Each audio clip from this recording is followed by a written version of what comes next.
सर्वमंगल मांगल्ये शिवे सर्वार्थ साधिके शरण्ये त्र्यंबके गौरी नारायणी नमस्तुते। जय माता दी दोस्तों, माँ भगवती दुर्गा की कृपा आप पर और आपके पूरे परिवार पर सदैव बनी रहे।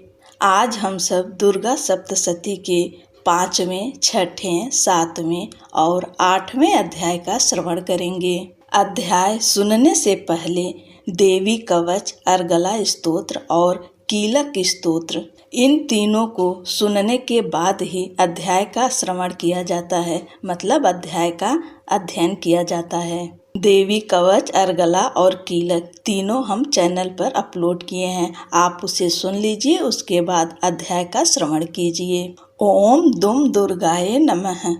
ओम इस चरित्र के रुद्र ऋषि हैं, महासरस्वती देवता हैं, अनुष्टुप छंद है, भीमा शक्ति है, भ्रामरी बीज है, सूर्य तत्व है और सामवेद स्वरूप है। महासरस्वती की प्रसन्नता के लिए उत्तर चरित्र के पाठ में इसका विनियोग किया जाता है। जो अपने कर कमलों में घंटा, शूल, हल, शंख, मूसल, चक्र, धनुष और बाण धारण करती हैं। शरद ऋतु के शोभा संपन्न चंद्रमा के समान जिनकी मनोहर कांति है, जो तीनों लोकों की आधारभूता हैं और शुंभ आदि दैत्यों का नाश करने वाली हैं, तथा गौरी के शरीर से जिनका प्राकट्य हुआ, उन महासरस्वती देवी का मैं निरंतर भजन करता हूँ। ऋषि कहते हैं, पूर्व काल में शुंभ और निशुंभ नामक असुरों ने अपने बल के घमंड में आकर सचीपत इंद्र के हाथ से तीनों लोकों का राज्य और यज्ञ भाग छीन लिए। वे ही दोनों सूर्य, चंद्रमा, कुबेर, यम और वरुण के अधिकार का भी उपयोग करने लगे। वायु और अग्नि का कार्य भी वे ही करने लगे। उन दोनों ने सब देवताओं को अपमानित, राज्य भ्रष्ट, पराजित तथा अधिकारहीन करके स्वर्ग से निकाल दिया। उन दोनों महान असुरों से तिरस्कृत देवताओं ने अपराजिता देवी का स्मरण किया और सोचा, जगदम्बा ने हम लोगों को वर दिया था कि आपत्ति काल में स्मरण करने पर मैं तुम्हारी सब आपत्तियों का तत्काल नाश कर दूंगी। यह विचार कर देवता गिरिराज हिमालय पर्वत पर गए और वहां भगवती विष्णु माया की स्तुति करने लगे।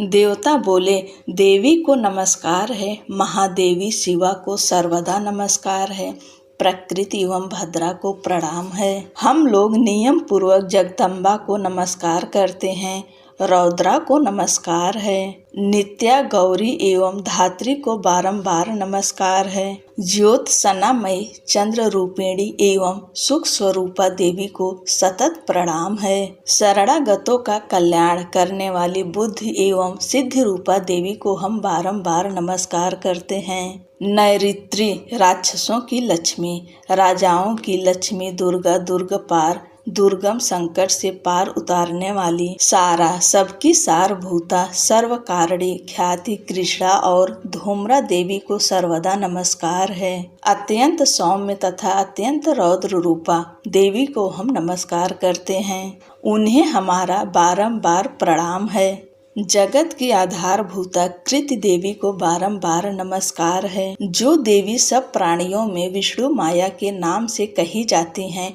उनको नमस्कार है, उनको नमस्कार है, उनको बारंबार नमस्कार है। जो देवी सब प्राणियों में चेतना कहलाती हैं, उनको नमस्कार है, उनको नमस्कार है, उनको बारंबार नमस्कार है।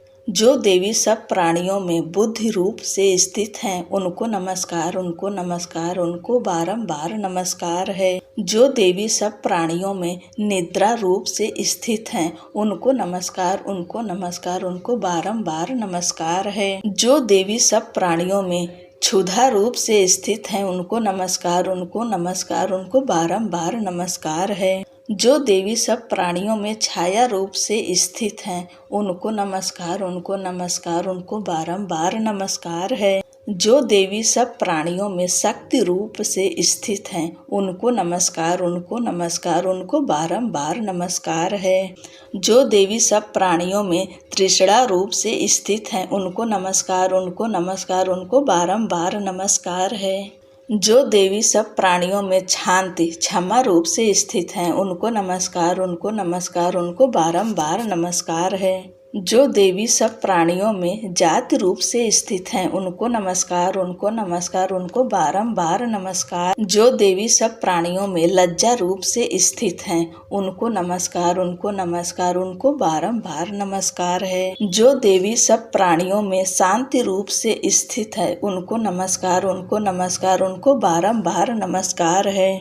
जो देवी सब प्राणियों में श्रद्धा रूप से स्थित हैं, उनको नमस्कार, उनको नमस्कार, उनको बारंबार नमस्कार है। जो देवी सब प्राणियों में कांति रूप से स्थित हैं, उनको नमस्कार, उनको नमस्कार, उनको बारंबार नमस्कार है। जो देवी सब प्राणियों में लक्ष्मी रूप से स्थित हैं, उनको नमस्कार, उनको नमस्कार, उनको बारंबार नमस्कार है। जो देवी सब प्राणियों में वृत्ति रूप से स्थित हैं, उनको नमस्कार, उनको नमस्कार, उनको बारंबार नमस्कार है। जो देवी सब प्राणियों में स्मृति रूप से स्थित हैं, उनको नमस्कार, उनको नमस्कार, उनको बारंबार नमस्कार है। जो देवी सब प्राणियों में दया रूप से स्थित हैं, उनको नमस्कार, उनको नमस्कार, उनको बारंबार नमस्कार है। जो देवी सब प्राणियों में तुष्ट रूप से स्थित हैं, उनको नमस्कार, उनको नमस्कार, उनको बारंबार नमस्कार है। जो देवी सब प्राणियों में माता रूप से स्थित हैं, उनको नमस्कार, उनको नमस्कार, उनको बारंबार नमस्कार है। जो देवी सब प्राणियों में भ्रांति रूप से स्थित हैं, उनको नमस्कार, उनको नमस्कार, उनको बारंबार नमस्कार है।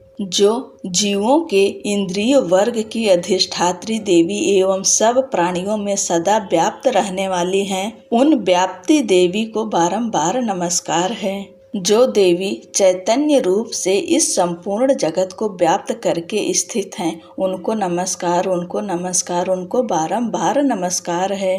पूर्व काल में अपने अभीष्ट की प्राप्ति होने से देवताओं ने जिनकी स्तुति की तथा देवराज इंद्र ने बहुत दिनों तक जिनका सेवन किया, वह कल्याण की साधन भूता ईश्वरी हमारा कल्याण और मंगल करें तथा सारी आपत्तियों का नाश कर डालें। उदंड दैत्यों से सताए हुए हम सभी देवता जिन परमेश्वरी को इस समय नमस्कार करते हैं तथा जो भक्ति से विनम्र पुरुषों द्वारा स्मरण की जाने पर तत्काल ही संपूर्ण विपत्तियों का नाश कर देती हैं, वे जगदम्बा हमारा संकट दूर करें। ऋषि कहते हैं, राजन, इस प्रकार जब देवता स्तुति कर रहे थे, उस समय पार्वती देवी गंगा जी के जल में स्नान करने के लिए वहां आईं। उन सुंदर भौहों वाली भगवती ने देवताओं से पूछा, आप लोग यहाँ किसकी स्तुति कर रहे हैं? तब उन्हीं के शरीर कोश से प्रकट हुई शिवा देवी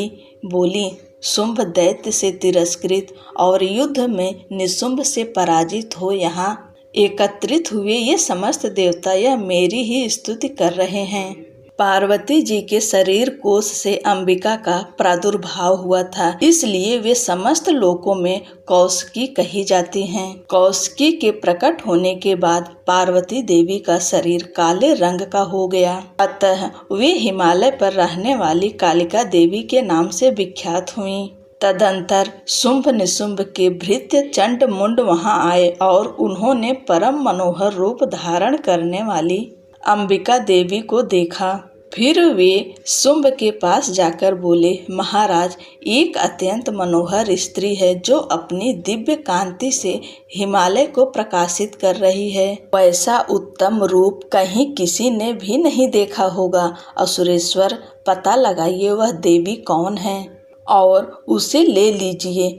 स्त्रियों में तो वह रत्न है। उसका प्रत्येक अंग बहुत ही सुंदर है तथा वह अपने श्री अंगों की प्रभा से संपूर्ण दिशाओं में प्रकाश फैला रही है।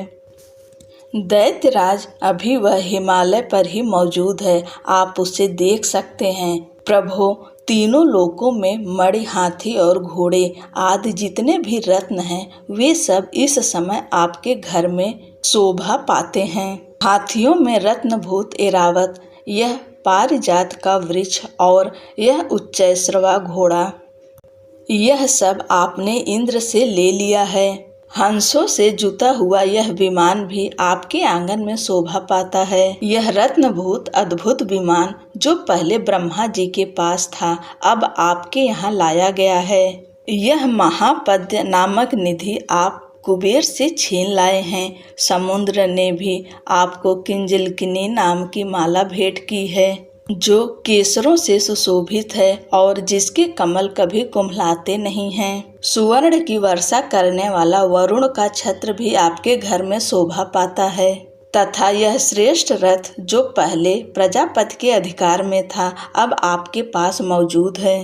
देवेश्वर मृत्यु की उत्क्रांतिदा नाम वाली शक्ति भी आपने छीन ली है, तथा वरुण का पास और समुद्र में होने वाले सब प्रकार के रत्न आपके भाई निशुंभ के अधिकार में है। अग्नि ने भी स्वतः शुद्ध किए हुए 2 वस्त्र आपकी सेवा में अर्पित किए हैं। दैत्यराज, इस प्रकार सभी रत्न आपने एकत्र कर लिए हैं। फिर जो यह स्त्रियों में रत्न रूप कल्याणमयी देवी हैं, इसे आप क्यों नहीं अपने अधिकार में कर लेते? ऋषि कहते हैं, चंड मुंड का यह वचन सुनकर शुंभ ने महादैत्य सुग्रीव को दूत बनाकर देवी के पास भेजा और कहा, तुम मेरी आज्ञा से उसके सामने ये बातें कहना और ऐसा उपाय करना जिससे प्रसन्न होकर वह शीघ्र ही आ जाए। वह दूत पर्वत के अत्यंत रमणीय प्रदेश में, जहाँ देवी मौजूद थी, गया और मधुर वाणी से कोमल वचन बोला। दूत बोला, देवी, दैत्यराज शुंभ इस समय तीनों लोकों के परमेश्वर हैं। मैं उन्हीं का भेजा हुआ दूत हूँ और यहाँ तुम्हारे ही पास आया हूँ। उनकी आज्ञा सदा सब देवता एक स्वर में मानते हैं, कोई उसका उल्लंघन नहीं कर सकता। वे संपूर्ण देवताओं को परास्त कर चुके हैं। उन्होंने तुम्हारे लिए जो संदेश दिया है उसे सुनो। संपूर्ण त्रिलोकी मेरे अधिकार में है, देवता भी मेरी आज्ञा के अधीन चलते हैं। संपूर्ण यज्ञों के भागों को मेरे अधिकार में है। संपूर्ण यज्ञों के भोगों को मैं पृथक पृथक भोगता हूँ। तीनों लोकों में जितने श्रेष्ठ रत्न हैं, वे सब मेरे अधिकार में हैं। देवराज इंद्र का वाहन ऐरावत, जो हाथियों में रत्न के समान है, मैंने छीन लिया है। क्षीर सागर का मंथन करने से जो अश्वरत्न उच्चैश्रवा प्रकट हुआ था, उसे देवताओं ने मेरे पैरों पर पढ़कर समर्पित किया है। सुंदरी, उनके सिवा और भी जितने रत्नभूत पदार्थ देवताओं, गंधर्वों और नागों के पास थे, वे सब मेरे पास आ गए हैं। देवी, हम लोग तुम्हें संसार की स्त्रियों में रत्न मानते हैं, अतः तुम हमारे पास आ जाओ, क्योंकि रत्नों का उपभोग करने वाले हम ही हैं। चंचल कटाक्षों वाली सुंदरी, तुम मेरी या मेरे भाई महापराक्रमी निशुंभ की सेवा में आ जाओ, क्योंकि तुम रत्न स्वरूपा हो। मेरा वरण करने से तुम्हें तुलना रहित महान ऐश्वर्य की प्राप्ति होगी। अपनी बुद्धि से यह विचार कर तुम मेरी पत्नी बन जाओ। ऋषि कहते हैं, दूत के यूँ कहने पर कल्याणमय भगवती दुर्गा देवी, जो इस जगत को धारण करती हैं, मन ही मन गंभीर भाव से मुस्कुराई और इस प्रकार बोली। देवी ने कहा, दूत, तुमने सत्य कहा है, इसमें तनिक भी मिथ्या नहीं है। शुंभ तीनों लोकों का स्वामी है और निशुंभ भी उसी के समान पराक्रमी है, किंतु इस विषय में मैंने जो प्रतिज्ञा कर ली है उसे मिथ्या कैसे करूं? मैंने अपने अल्प बुद्धि के कारण पहले से जो प्रतिज्ञा कर रखी है उसे सुनो। जो मुझे संग्राम में जीत लेगा, जो मेरे अभिमान को चूर्ण कर देगा तथा संसार में जो मेरे समान बलवान होगा, वही मेरा स्वामी होगा। इसलिए शुंभ अथवा महादैत्य निशुंभ स्वयं ही यहाँ पधारें और मुझे जीतकर शीघ्र ही मेरा पाणी ग्रहण कर लें। इसमें विलंब की क्या आवश्यकता है? दूत बोला, देवी, तुम घमंड में भरी हो, मेरे सामने ऐसी बातें ना करो। तीनों लोकों में कौन ऐसा पुरुष है जो शुंभ निशुंभ के सामने खड़ा हो सके? देवी, अन्य दैत्यों के सामने भी सारे देवता युद्ध में नहीं ठहर सकते, फिर तुम अकेली स्त्री होकर कैसे ठहर सकती हो? जिन शुंभ आदि दैत्यों के सामने इंद्र आदि देवता भी युद्ध में खड़े नहीं हुए, उनके सामने तुम स्त्री होकर कैसे जाओगी? इसलिए तुम मेरे ही कहने से शुंभ निशुंभ के पास चलो। ऐसा करने से तुम्हारे गौरव की रक्षा होगी, अन्यथा जब वे केस पकड़कर घसीटेंगे तब तुम्हें अपनी प्रतिष्ठा खोकर जाना पड़ेगा। देवी ने कहा, तुम्हारा कहना ठीक है, शुंभ बलवान है और निशुंभ भी बड़े पराक्रमी हैं, किंतु क्या करूं, मैंने पहले बिना सोचे समझे प्रतिज्ञा कर ली है। अतः अब तुम जाओ, मैंने तुमसे जो कुछ कहा वह सब दैत्यराज से आदर पूर्वक कहना, फिर वे जो उचित जान पड़े करें। जय जय श्री मार्कंडेय पुराणे सांवरड़िके मन्वंतरे देवी महात्म्य पंचमः। ओम तत्सत। अब हम सब छठे अध्याय का श्रवण करेंगे। माता रानी का ध्यान करेंगे। मैं सर्वज्ञेश्वर भैरव के अंक में निवास करने वाली परमोत्कृष्ट पद्या देवी का चिंतन करता हूँ। वे नागराज के आसन पर बैठी हैं। नागों के फड़ों में सुशोभित होने वाली मणियों की विशाल माला से उनकी देहलता उद्भासित हो रही है। सूर्य के समान उनका तेज है। 3 नेत्र उनकी शोभा बढ़ा रहे हैं। वे हाथों में माला, कुंभ, कपाल और कमल लिए हुए हैं तथा उनके मस्तक में अर्धचंद्र का मुकुट सुशोभित है। ऋषि कहते हैं, देवी का यह कथन सुनकर दूत को बड़ा अमर्ष हुआ और उसने दैत्यराज के पास जाकर सब समाचार विस्तार पूर्वक कह सुनाया। दूत के उस वचन को सुनकर दैत्यराज कुपित हो उठा और दैत्य सेनापति धूम्रलोचन से बोला, धूम्रलोचन, तुम शीघ्र अपनी सेना साथ लेकर जाओ और उस दुष्टा के केस पकड़कर घसीटते हुए उसे बलपूर्वक यहाँ ले आओ। उसकी रक्षा करने के लिए यदि कोई दूसरा खड़ा हो तो वह देवता, यक्ष अथवा गंधर्व ही क्यों न हो, उसे अवश्य मार डालना। ऋषि कहते हैं, शुंभ के इस प्रकार आज्ञा देने पर वह धूम्रलोचन दैत्य 60,000 असुरों की सेना को साथ लेकर वहां से तुरंत चल दिया। वहां पहुंचकर उसने हिमालय पर रहने वाली देवी को देखा और ललकार कर कहा, अरे तू शुंभ निशुंभ के पास चल। यदि इस समय प्रसन्नता पूर्वक मेरे स्वामी के समीप नहीं चलेगी तो मैं बलपूर्वक झोटा पकड़कर घसीटते हुए तुझे ले चलूंगा। देवी बोली, तुम्हें दैत्यों के राजा ने भेजा है। तुम स्वयं भी बलवान हो और तुम्हारे साथ विशाल सेना भी है। ऐसी दशा में यदि मुझे बलपूर्वक ले चलोगे तो मैं तुम्हारा क्या कर सकती हूँ। ऋषि कहते हैं, देवी के यूं कहने पर असुर धूम्रलोचन उनकी ओर दौड़ा। तब अंबिका ने होम शब्द के उच्चारण मात्र से उसे भस्म कर दिया। फिर तो क्रोध में भरी हुई दैत्यों की विशाल सेना और अंबिका ने एक दूसरे पर तीखे साय को शक्तियों तथा फरसों की वर्षा आरंभ की। इतने में ही देवी का वाहन सिंह क्रोध में भरकर भयंकर गर्जना करके गर्दन के बालों को हिलाता हुआ असुरों की सेना में कूद पड़ा। उसने कुछ दैत्यों को पंजों की मार से, कितनों को अपने जबड़ों से और कितने ही महादैत्यों को पटक कर ओठ की दाढ़ों से घायल करके मार डाला। उस सिंह ने अपने नखों से कितनों के पेट फाड़ डाले और थप्पड़ मारकर कितनों के सिर धड़ से अलग कर दिए।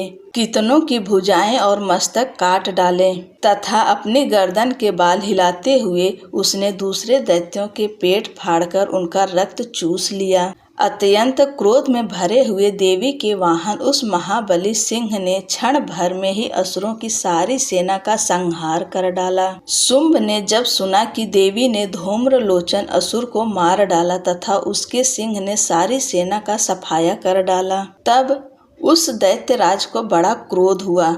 उसका ओठ कांपने लगा। उसने चंड और मुंड नामक 2 महादैत्यों को आज्ञा दी, हे चंड और हे मुंड, तुम लोग बहुत बड़ी सेना लेकर वहां जाओ। उस देवी के झोटे पकड़कर अथवा उसे बांधकर शीघ्र यहाँ ले आओ। यदि इस प्रकार उसको लाने में संदेह हो तो युद्ध में सब प्रकार के अस्त्र शस्त्रों तथा समस्त आसुरी सेना का प्रयोग करके उसकी हत्या कर डालना। उस दुष्टा की हत्या होने तथा सिंह के भी मारे जाने पर उस अंबिका को बांधकर साथ ले शीघ्र ही लौट आना। जय जय श्री मार्कंडेय पुराणे सांवरड़िके मन्वंतरे देवी महात्म्य षष्ठ है। ओम तत्सत। जय जय श्री मार्कंडे पुराणे सांवरड़िके मनवंतरे देवी महात्म्य षष्ठः ओम तत्सत। अब हम सब 7वें अध्याय का श्रवण करेंगे।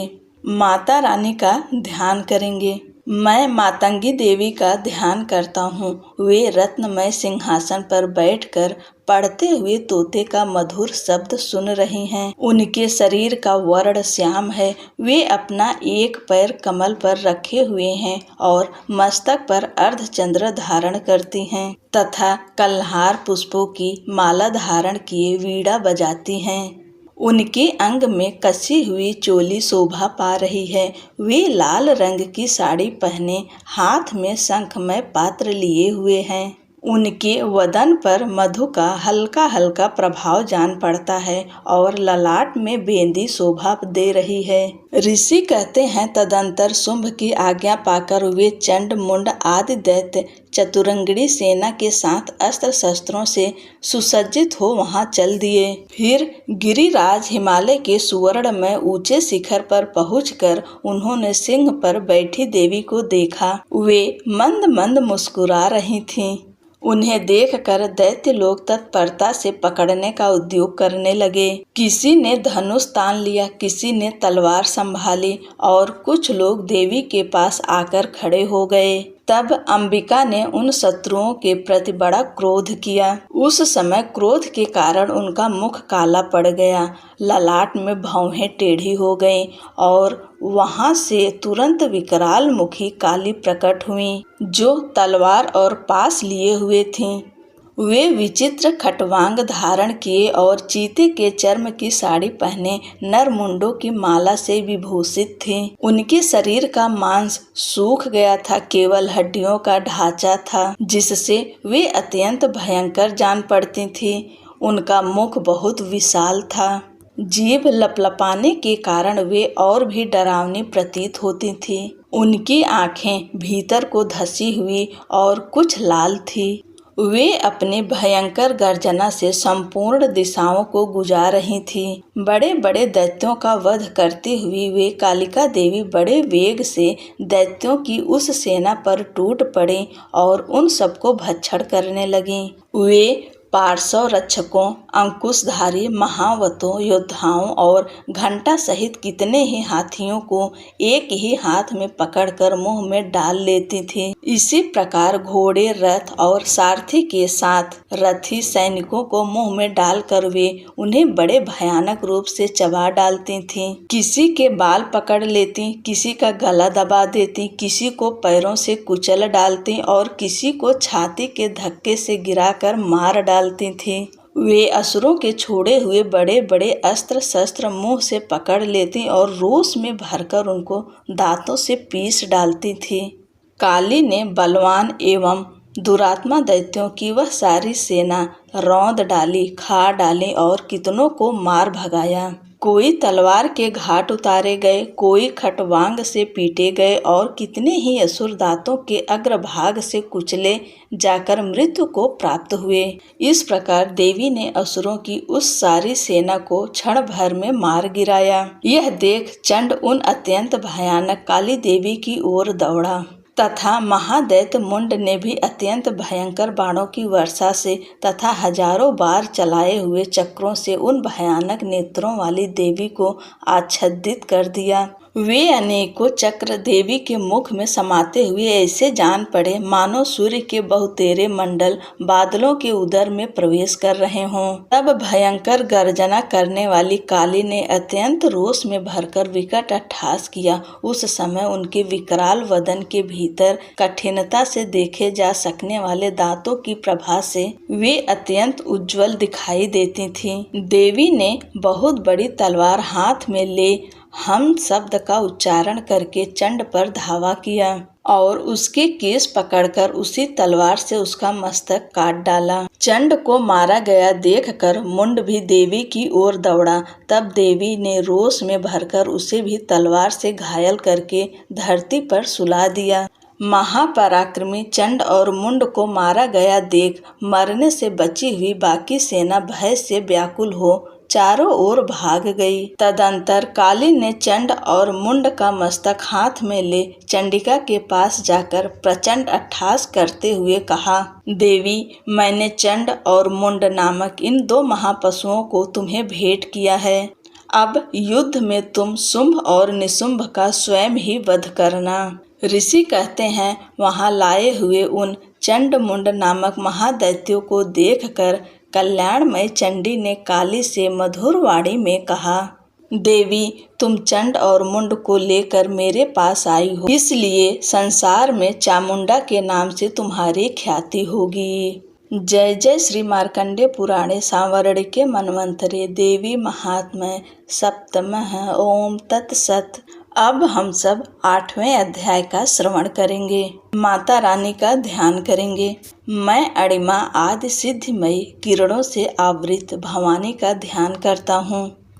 उनके शरीर का रंग लाल है, नेत्रों में करुणा लहरा रही है तथा हाथों में पास, अंकुश, बाण और धनुष शोभा पाते हैं। ऋषि कहते हैं, चंड और मुंड नामक दैत्यों के मारे जाने तथा बहुत सी सेना का संहार हो जाने पर दैत्यों के राजा प्रतापी शुंभ के मन में बड़ा क्रोध हुआ और उसने दैत्यों की संपूर्ण सेना को युद्ध के लिए कूच करने की आज्ञा दी। वह बोला, आज उदा युद्ध नामक 86 दैत्य सेनापति अपनी सेनाओं के साथ युद्ध के लिए प्रस्थान करें। अम्बु नाम वाले दैत्यों के 84 सेना नायक अपनी वाहिनी से घिरे हुए यात्रा करें। 50 कोट वीर कुल के और 100 धौम्र कुल के असुर सेनापति मेरी आज्ञा से सेना सहित कूच करें। दौहर्द, मौर्य और कालके असुर भी युद्ध के लिए तैयार हो मेरी आज्ञा से तुरंत प्रस्थान करें।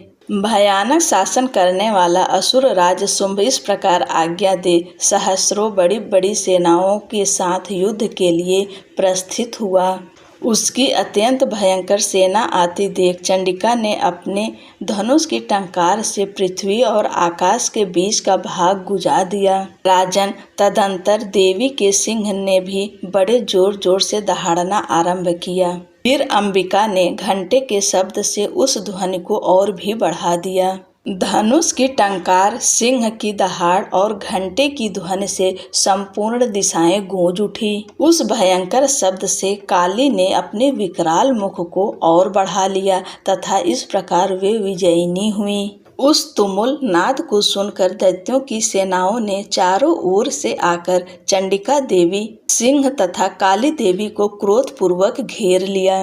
राजन, इसी बीच में असुरों के विनाश तथा देवताओं के अभ्युदय के लिए ब्रह्मा, शिव, कार्तिकेय, विष्णु तथा इंद्र आदि देवों की शक्तियां जो अत्यंत पराक्रम और बल से संपन्न थीं, उनके शरीर से निकलकर उन्हीं के रूप में चंडिका देवी के पास आ गई। जिस देवता का जैसा रूप, जैसी वेशभूषा और जैसा वाहन है, ठीक वैसे ही साधनों से संपन्न हो उसकी शक्ति असुरों से युद्ध करने के लिए आई। सबसे पहले हंस युक्त विमान पर बैठी हुई अक्षसूत्र और कमंडल से सुशोभित ब्रह्मा जी की शक्ति उपस्थित हुई, जिसे ब्राह्मणी कहते हैं। महादेव जी की शक्ति वृषभ पर आरूढ़ हो हाथों में श्रेष्ठ त्रिशूल धारण किए, महानाग का कंकड़ पहने, मस्तक में चंद्र रेखा से विभूषित हो वहां आ पहुंची।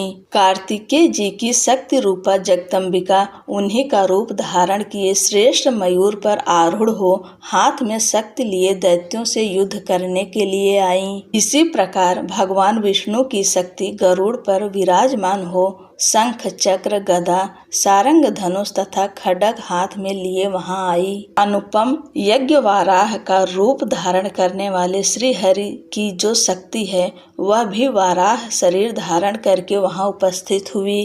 नारसिंही शक्ति भी नरसिंह के समान शरीर धारण करके वहां आई। उसकी गर्दन के बालों के झटके से आकाश के तारे बिखरे पड़ते थे। इसी प्रकार इंद्र की शक्ति वज्र हाथ में लिए गजराज ऐरावत पर बैठकर आई। उसके भी सहस्त्र नेत्र थे। इंद्र का जैसा रूप है वैसा ही उसका भी था। तदंतर उन देव शक्तियों से घिरे हुए महादेव जी ने चंडिका से कहा, मेरी प्रसन्नता के लिए तुम शीघ्र ही इन असुरों का संहार करो। तब देवी के शरीर से अत्यंत भयानक और परम उग्र चंडिका शक्ति प्रकट हुई, जो सैकड़ों गीदड़ियों की भांति आवाज करने वाली थी। उस अपराजिता देवी ने धूमिल जटा वाले महादेव जी से कहा, भगवान, आप शुंभ निशुंभ के पास दूत बनकर जाइए और उन अत्यंत गर्वीले दानव शुंभ एवं निशुंभ दोनों से कहिए, साथ ही उनके अतिरिक्त भी जो दानव युद्ध के लिए वहां उपस्थित हों, उनको भी यह संदेश दीजिए। दैत्यों, यदि तुम जीवित रहना चाहते हो तो पाताल को लौट जाओ, इंद्र को त्रिलोकी का राज्य मिल जाए और देवता यज्ञ भाग का उपभोग करें। यदि बल के घमंड में आकर तुम युद्ध की अभिलाषा रखते हो तो आओ, मेरी सीमाएं योगिनियां तुम्हारे कच्चे मांस से तृप्त हो। चूंकि उस देवी ने भगवान शिव को दूत के कार्य में नियुक्त किया था, इसलिए वह शिवदूती के नाम से संसार में विख्यात हुई। वे महादैत्य भी भगवान शिव के मुंह से देवी के वचन सुनकर क्रोध में भर गए और जहां कात्यायनी विराजमान थीं, उस ओर बढ़े। तदंतर वे दैत्य अमरस में भरकर पहले ही देवी के ऊपर बाण, शक्ति और रिष्ट आदि अस्त्रों की वृष्टि करने लगे। तब देवी ने भी खेल खेल में ही धनुष की टंकार की और उससे छोड़े हुए बड़े बड़े बाणों द्वारा दैत्यों के चलाए हुए बाण, शूल, शक्ति और फरसों को काट डाला। फिर काली उनके आगे होकर शत्रुओं को शूल के प्रहार से विदीर्ण करने लगी और खटवांग से उनका कचूमर निकालती हुई रणभूमि में विचरने लगीं। ब्राह्मणी भी जिस जिस ओर दौड़ती, उसी उसी ओर अपने कमंडलू का जल छिड़ककर शत्रुओं के ओज और पराक्रम को नष्ट कर देती थीं। माहेश्वरी ने त्रिशूल से तथा वैष्णवी ने चक्र से और अत्यंत क्रोध में भरी हुई कुमार कार्तिकेय की शक्ति ने शक्ति से दैत्यों का संहार आरंभ किया। इंद्र शक्ति के वज्र प्रहार से विदीर्ण हो सैकड़ों दैत्य दानव रक्त की धारा बहाते हुए पृथ्वी पर सो गए। वाराही शक्ति ने कितनों को अपनी थूथुन की मार से नष्ट किया, दाढ़ों के अग्रभाग से कितनों की छाती छेद डाली तथा कितने ही दैत्य उसके चक्र की चोट से विदीर्ण होकर गिर पड़े। नारसिंही भी दूसरे दूसरे महादैत्यों को अपने नखों से विदीर्ण करके खाती और सिंहनाद से दिशाओं एवं आकाश को गुजाती हुई युद्ध क्षेत्र में विचरने लगीं। कितने ही असुर शिवदूती के प्रचंड अट्टहास से अत्यंत भयभीत हो पृथ्वी पर गिर पड़े और गिरने पर उन्हें शिवदूती ने उस समय अपना ग्रास बना लिया। इस प्रकार क्रोध में भरे हुए मात्र गणों को नाना प्रकार के उपायों से बड़े बड़े असुरों का मर्दन करते देख दैत्य सैनिक भाग खड़े हुए। मात्र गणों से पीड़ित दैत्यों को युद्ध से भागते देख रक्त बीज नामक महादैत्य क्रोध में भरकर युद्ध करने के लिए आया। उसके शरीर से जब रक्त की बूंद पृथ्वी पर गिरती, तब उसी के समान शक्तिशाली एक दूसरा महादैत्य पृथ्वी पर पैदा हो जाता। महासुर रक्त बीज हाथ में गदा लेकर इंद्र शक्ति के साथ युद्ध करने लगा। तब ऐन्द्री ने अपने वज्र से रक्त बीज को मारा। वज्र से घायल होने पर उसके शरीर से बहुत सा रक्त चूने लगा और उससे उसी के समान रूप तथा पराक्रम वाले योद्धा उत्पन्न होने लगे। उसके शरीर से रक्त की जितनी बूंदें गिरी, उतने ही पुरुष उत्पन्न हो गए। वे सब रक्त बीज के समान ही वीर्यवान, बलवान तथा पराक्रमी थे। वे रक्त से उत्पन्न होने वाले पुरुष भी अत्यंत भयंकर अस्त्र शस्त्रों का प्रहार करते हुए वहां मात्र गणों के साथ घोर युद्ध करने लगे। पुनः वज्र के प्रहार से जब उसका मस्तक घायल हुआ, तब रक्त बहने लगा और उससे हजारों पुरुष उत्पन्न हो गए। वैष्णवी ने युद्ध में रक्त बीज पर चक्र का प्रहार किया तथा ऐन्द्री ने उसे दैत्य सेनापति को गदा से चोट पहुंचाई। वैष्णवी के चक्र से घायल होने पर उसके शरीर से जो रक्त बहा और उससे जो उसी के बराबर आकार वाले सहस्त्रों महादैत्य प्रकट हुए, इनके द्वारा संपूर्ण जगत व्याप्त हो गया। कौमारी ने शक्ति से, वाराही ने खड्ग से और माहेश्वरी ने त्रिशूल से महादैत्य रक्त बीज को घायल किया। क्रोध में भरे हुए उस महादैत्य रक्त बीज ने भी गदा से सभी मातृ शक्तियों पर पृथक पृथक प्रहार किया।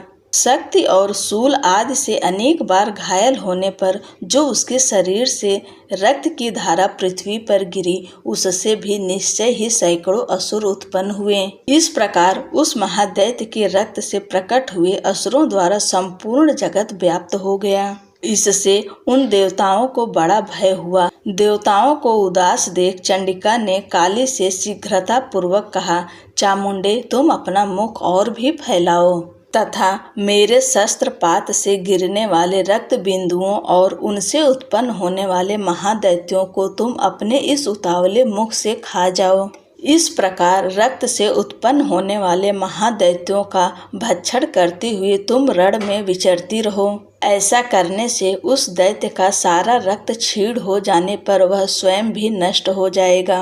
उन भयंकर दैत्यों को जब तुम खा जाओगी तब दूसरे नए दैत्य उत्पन्न नहीं हो सकेंगे। काली से यूं कहकर चंडिका देवी ने शूल से रक्त बीज को मारा और काली ने अपने मुख में उसका रक्त ले लिया। तब उसने वहां चंडिका पर गदा से प्रहार किया, किंतु उस गदापात ने देवी को तनिक भी वेदना नहीं पहुंचाई। रक्त बीज के घायल शरीर से बहुत सा रक्त गिरा, किंतु ज्यों ही वह गिरा त्यों ही चामुंडा ने उसे अपने मुख में ले लिया। रक्त गिरने से काली के मुख में जो महादैत्य उत्पन्न हुए उन्हें भी वह चट कर गईं और उसने रक्त बीज का रक्त भी पी लिया।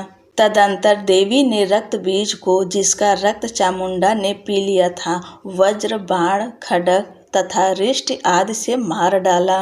राजन, इस प्रकार शस्त्रों के समुदाय से आहत एवं रक्तहीन हुआ महादैत्य रक्त बीज पृथ्वी पर गिर पड़ा।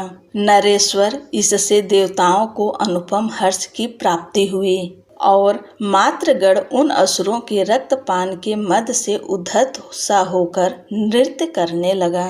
जय जय श्री मार्कंडेय पुराणे सांवर्णिके मन्वंतरे देवी महात्म्य अष्टमः। ओम तत्सत। बोलो अम्बे मात की जय। बोलो शेरों वाली माता की जय। आप सभी को नवरात्रि की ढेर सारी शुभकामनाएं। जय माता दी।